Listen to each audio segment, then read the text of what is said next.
What's going on, guys? Welcome to the video. So, further to something I covered recently regarding John Bercow being offered a peerage by Jeremy Corbyn, further information has come out making it even more likely that John Bercow will not be getting a peerage, as I'm sure you will all be happy with. We don't want anyone in the House of Lords as it is, let alone the Speaker of Remain, who openly and actively stopped Brexit for 3.5 years. It's being reported in most places, including the Mail Online, which we're going to look at here. John Bercow's most senior member of staff accuses him of bullying in blow to his hopes of a peerage. John Bercow was last night accused by his most senior official of bullying staff when he was Speaker, in a damning intervention which could scupper Mr Bercow's chances of gaining a peerage. Former Chief Commons Clerk Lord Willumsen filed a complaint against his old boss.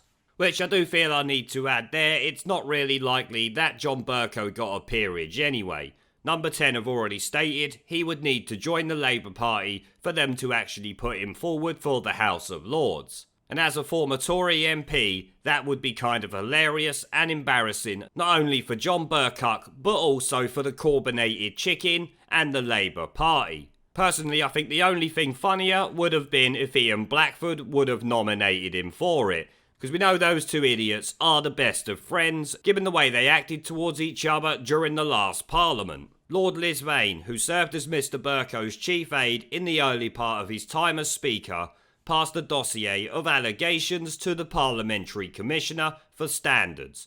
According to the Times, they detailed incidents in which Mr Bercow, pictured below, was alleged to have bullied and humiliated staff, including some in which he used inappropriate language. And yes, we've all seen the way he acts in the House of Commons on TV, so you can only imagine how he's going to act in private to the worthless underlings that are below him. He does come across as someone who thinks he's much better than other people and would treat his subordinates like shit. I don't know this for sure, but I just get that vibe from him. The former Speaker is believed to have been nominated for a peerage by Jeremy Corbyn.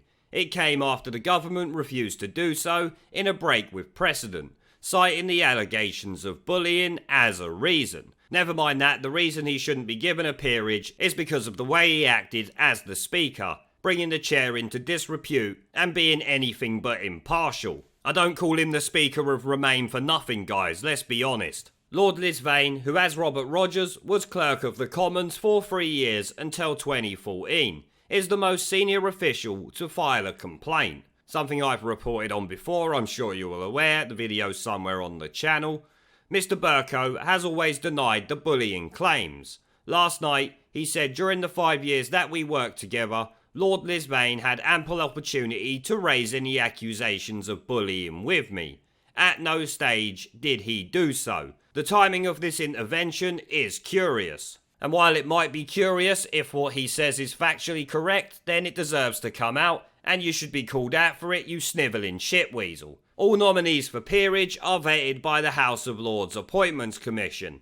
Mr Bercow has been facing allegations of bullying for some years, and this is my point. It's not exactly like it's the first time, is it? As we will see here. His former private secretary, Angus Sinclair, broke a non-disclosure agreement to allege he had faced angry outbursts and obscene language from the former Speaker.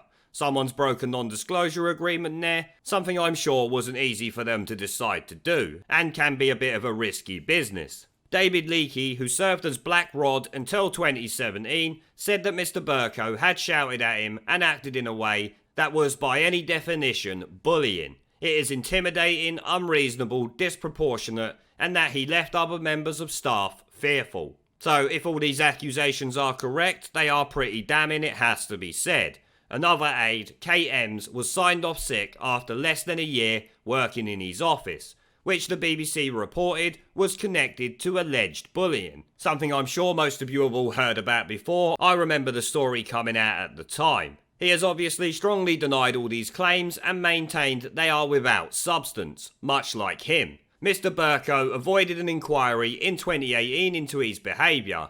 MPs blocked it on the grounds that allegations dating back more than 7 years could be investigated only in exceptional circumstances. The system has since been opened to all historical complaints against present and former MPs. Yeah, and hopefully he doesn't get away with it.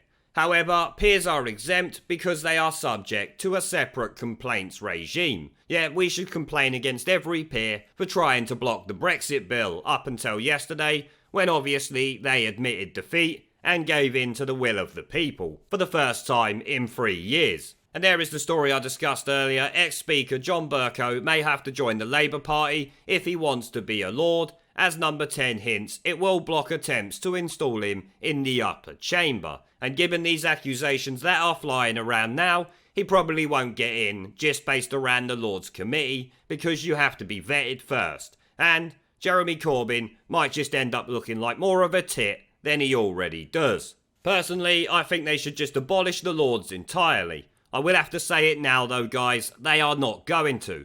Doesn't matter what government you put in there, they're not going to get rid of the House of Lords, they're not going to move it anywhere. This talk is cheap and will be forgotten about within a couple of months, I expect. But at least these bullying allegations should prevent John Bercow from getting a peerage and becoming a Lord in the second chamber. No one wants this worthless Remoaning shitweasel in the Houses of Parliament at all if we can help it. But on that note, guys, I am going to end the video there. There's not much point in me continuing to talk about this irrelevant shitweasel.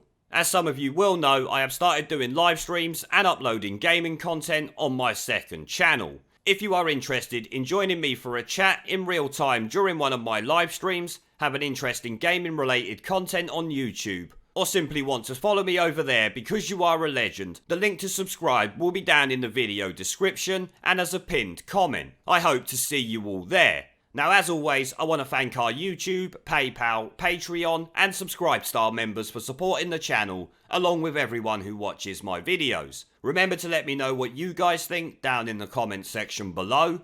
Leave a like, subscribe with a notification bell and share this video as it helps the channel a lot.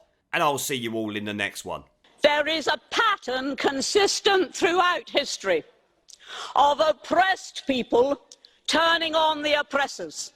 Slaves against their owners, the peasantry against the feudal barons, colonies, Mr. Verhofstadt, against their empires. And that is why Britain is leaving.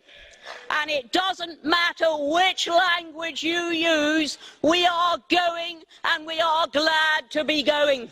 We're off. Remoaner! Remoaner!